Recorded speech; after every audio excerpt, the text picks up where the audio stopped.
শিব দুহিতে তপময়ী মাত বসুধা কণ্ঠহার। এবার শৈলেন্দ্রনারায়ণজি বলতে শুরু করলেন তাঁর জীবনের চতুর্থ ঘটনাটি। তিনি বলছেন, এই চতুর্থ ঘটনাই যে আমাকে যোগের পরিভাষায় লব্ধ ভূমিকত্বের স্তরে টেনে নিয়ে গেছিল এ বিষয়ে আমি নিঃসন্দেহ। 1949 সালে আমি যখন এমএ পড়ি, তখন বিশ্ববিদ্যালয়ের ছুটির অবকাশে বাবার অনুমতি নিয়ে আমি দাক্ষিণাত্য ভ্রমণে যাই। মহারাষ্ট্রে গিয়ে গান্ধারপুরে পৌঁছে এক বৈষ্ণব সাধুর সঙ্গে আমার পরিচয় ঘটে। বিঠ্ঠলজি সেখানকার জাগ্রত বিগ্রহ। ন তস্য প্রতিমা অস্তি যস্য নাম মাজ্জাসঃ। যজুর্বেদের এই মন্ত্রোক্তির স্পন্দনে আমার জীবন আদর্শ গড়ে উঠেছে বলে শ্রী বিগ্রহে আমার আগ্রহ না থাকলেও ওই বিগ্রহের দৃষ্টিনন্দন সৌন্দর্য আমাকে মুগ্ধ করেছিল, সন্দেহ নাই। ওইখানে আমি সৌভাগ্যক্রমে একজন সিদ্ধ তপস্বীর দর্শন পাই। তাঁদের কাছেই জানতে পারি পাণ্ডুরঙ্গ নামে এক দস্যুর নামানুসারেই বিগ্রহের পূর্ণ নাম পাণ্ডুরঙ্গ বিঠ্ঠলনাথ। গুজরাটি ভাষায় লেখা পুষ্টি মার্গন ইতিহাস এবং ভাই মনিলাল পারেখ রচিত শ্রী বল্লভাচার্য নামক দুখানি গ্রন্থ পড়ে শুনিয়েছিলেন তাঁদের একজন। গ্রন্থ দুটি শুনে জানতে পারি পাণ্ডুরঙ্গ যাত্রীদের দলে ভিড়ে গভীর রাত্রে তাদের সর্বস্ব লুণ্ঠন করত। একবার এই উদ্দেশ্যেই সে গভীর অরণ্যে লুকিয়েছিল। সহসা দেখতে পেল দুজন সুন্দরী তরুণী দুটি সুদৃশ্য মাটির কলসি মাথায় নিয়ে বনপথে আপন মনে হেঁটে চলেছেন। পাণ্ডুরঙ্গ গাছের আড়াল হতে বেরিয়ে এসে প্রশ্ন করায় তারা জানালেন যে তাঁদের একজনের নাম গঙ্গা আর একজনের নাম যমুনা।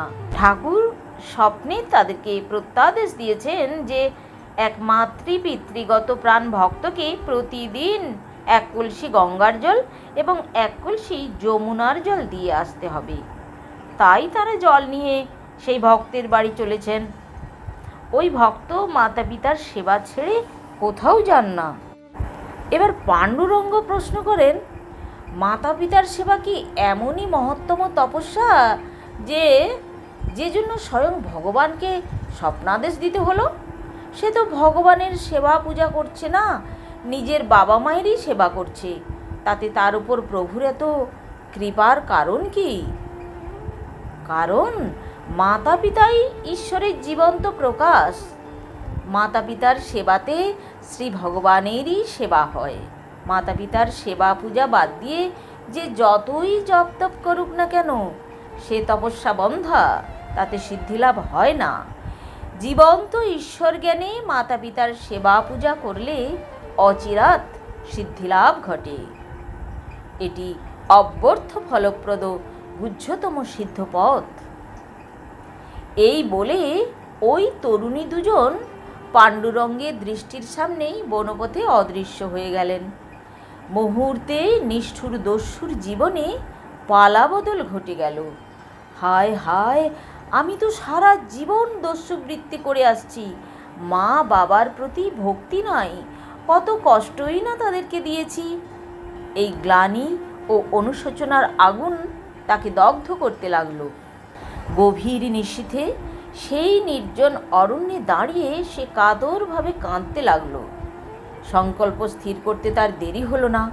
পরদিনই গান্ধারপুরে ফিরে মা বাবার পা ধরে কিছুক্ষণ কাঁদল। সেইক্ষণ থেকে সে মা বাবার সেবায় মন প্রাণ ঢেলে দিল। কয়েক বছর পরে একদিন রাত্রে সে যখন তার পিতা ঠাকুরের পাদ সংবাহন করছে, সহসা তার কুটির দিব্য আলোক রশ্মিতে ভরে গেল। পাণ্ডুরঙ্গ সবিস্ময়ে দেখল সেই রশ্মির চিন্ময় পথ ধরে এক দিব্য মূর্তি ধীরে ধীরে প্রকটিত হচ্ছেন। শঙ্খ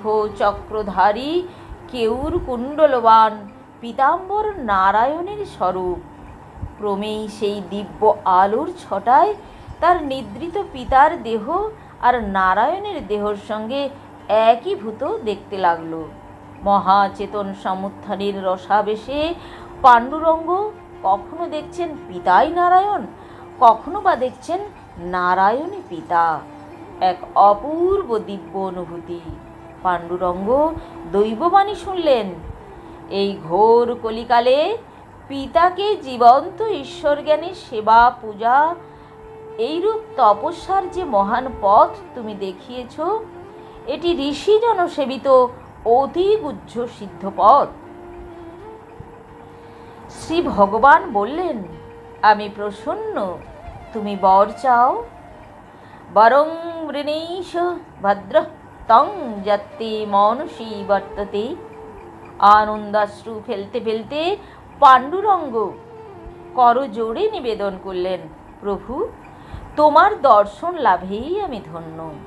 আমার পিতৃসেবা সার্থক। তবুও একান্তই যদি বর দিতে চান, তবে আমার এই পিতৃসেবার ধর্মকেই জীবন্ত করে রাখুন।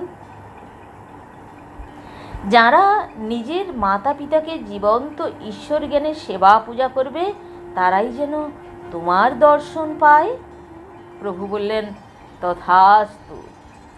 এই দিব্য ঘটনার স্মরণ চিহ্ন স্বরূপ তারপরেই গান্ধারপুরে নারায়ণের শ্রীবিগ্রহ প্রতিষ্ঠিত হয় এবং নামকরণ করা হয় পাণ্ডুরঙ্গ বিঠ্ঠলনাথ।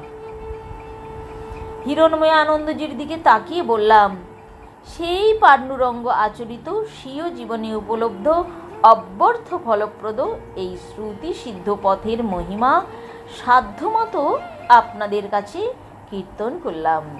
সূর্যাস্ত হয়ে গেছে, শীতও পাচ্ছে। এখন চলুন ঘরে যাই। নমস্কার, আপনি শুনছেন তপভূমি নর্মদা। এতদিন ধরে আমার পছন্দের বিষয় আমার মতো করে আপনাদের শুনিয়ে চলেছি, আপনারাও শুনছেন। এ আমার পরম সৌভাগ্য।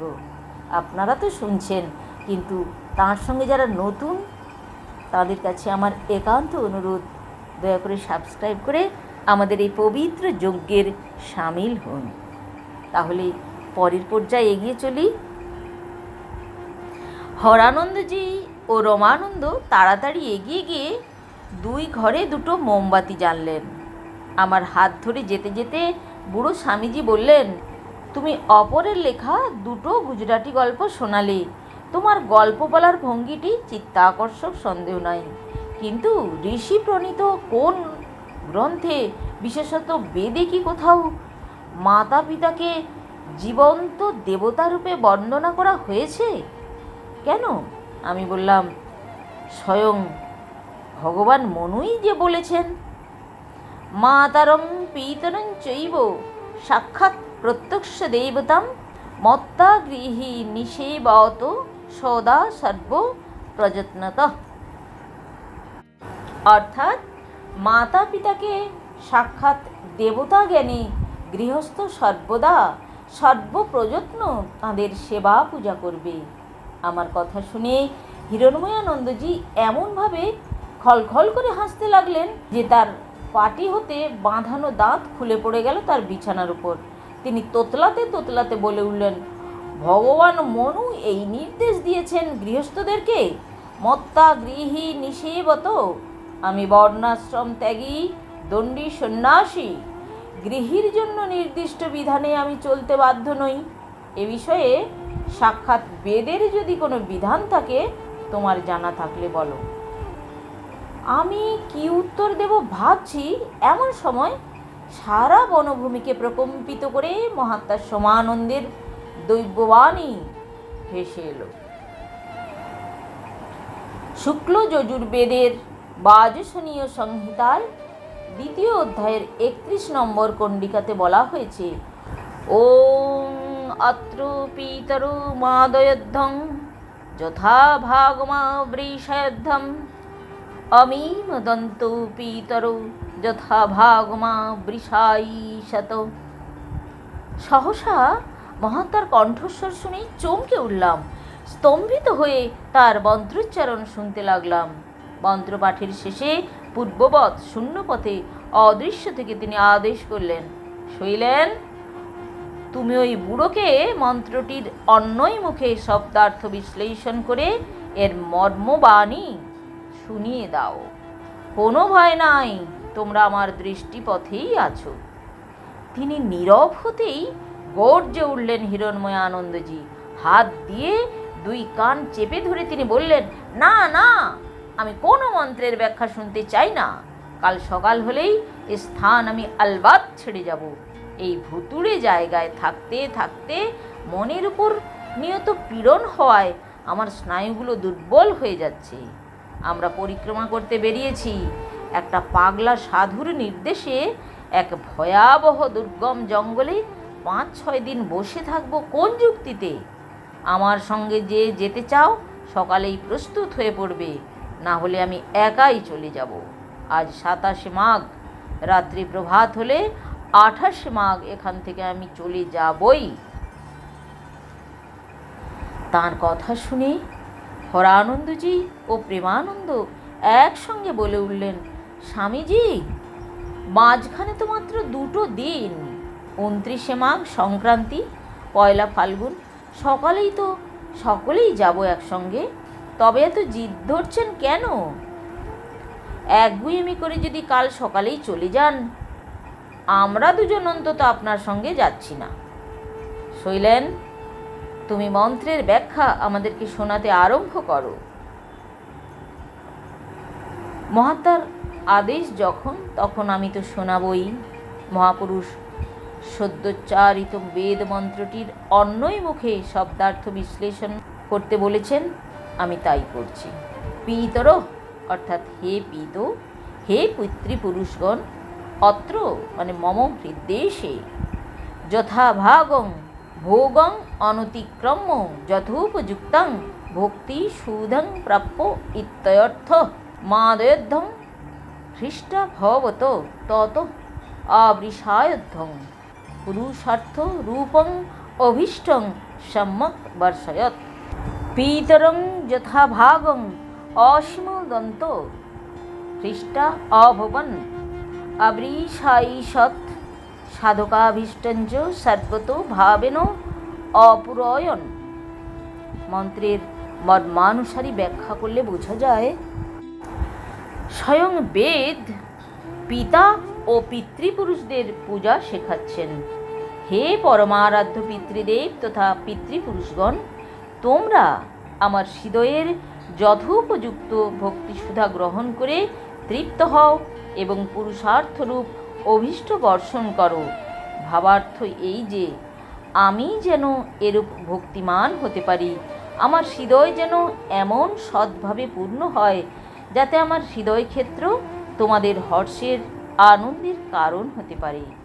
পিতা এবং পিতৃপুরুষদের আশীর্বাদেই জীব নিঃশ্রেয়স লাভ করে থাকে এবং এই রকম অনুগ্রহ তাঁরা সত্যই করে থাকেন।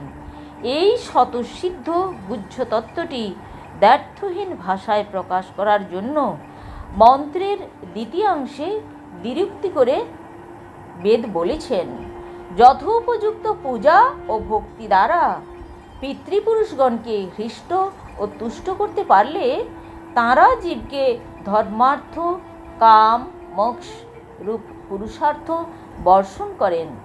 কাজেই ভক্তি সহকারে পিতৃপূজা জীবের অবশ্য কর্তব্য। মন্ত্রের ব্যাখ্যার প্রতি চরম অশ্রদ্ধা দেখাবার জন্য বেজার মুখে হিরণময় আনন্দজি কম্বল মুড়ি দিয়ে শুয়ে পড়লেন। আমরাও আর তাকে বিরক্ত না করে শুয়ে পড়লাম। শোবার সময় হরানন্দজি বেশ জোরে জোরেই মন্তব্য করলেন, জিনকো জৈসি মতি উনকা ঐসি হি গতি, অর্থাৎ যার যেমন মতি তার তেমনি গতি। আমার যখন ঘুম ভাঙল তখন সকাল 7টা। আমাদের আগেই হয়তো হিরণময়ানন্দজি, উমানন্দ, রমানন্দ প্রভৃতি উঠে পড়েছেন। আমার ঘুম ভাঙার পর চোখে পড়ল তাঁরা প্রায় সকলেই তাঁদের বিছানা গাঁটরি বেঁধে ফেলেছেন। আমাকে ডেকে হিরণময়ানন্দজি বললেন, আপনি বা রঞ্জনবাবু কিছু মনে করবেন না, আমরা একসঙ্গে আসিনি, কাজেই একসঙ্গে যে অমরকণ্টক পর্যন্ত যেতে হবে তার কোনো বাধ্যবাধকতা নাই। ডহরমুনি এই মন্দির চাপা পড়ে মরেছিলেন। তাঁর বুভুক্ষু আত্মা নৈরাশ্যের নিপীড়নে সার্বক্ষণ দীর্ঘশ্বাস ফেলছে। এখানকার বনে জঙ্গলে পাতার মর্মরে বিধ্বস্ত মন্দিরের প্রতিটি পাথরে সেই সাধুর কান্না আমি শুনতে পেয়েছি। আগামীকাল বাঘ মাসের সংক্রান্তি, পয়লা ফাল্গুন, অগস্ত্য। আপনাদের পরম মান্য মহর্ষি সেই অগস্ত্যের দিনে এখানেতে যাত্রা করতে বলে গেছে। হিন্দু ভারতবর্ষের কেউ কখনো অগস্ত্যের দিন যাত্রা করেন না। ভগবান না করুন আপনাদের সেই যাত্রা শেষ যাত্রায় যেন পরিণত না হয়। এই বলে তাঁরা 13 জন হরনর্মদে ধ্বনি দিতে দিতে যাত্রা করলেন মা নর্মদাকে প্রণাম জানিয়ে। তখনও সূর্যোদয় হয়নি, কুয়াশা সবে মাত্র কাটতে শুরু করেছে। বেশ কতকটা চড়াইয়ের পথে উঠে গিয়ে একটা উঁচু পাথরের উপর দাঁড়িয়ে তিনি হুঙ্কার দিয়ে বললেন, হরানন্দ, প্রেমানন্দ, এই জঙ্গল পথে যেখানেই ডাকঘর পাবো সেখানেই তোমাদের কীর্তিকলাপ এবং আচরণের কথা গুরুদেবকে সব লিখে জানাবো। তোমাদেরকে মঠ থেকে বিতাড়িত করে ছাড়বো। এই বলে হন হন করে চলতে লাগলেন। আজ এই পর্যন্তই থাক। পরের অংশ শোনাবো পরবর্তী এপিসোডে।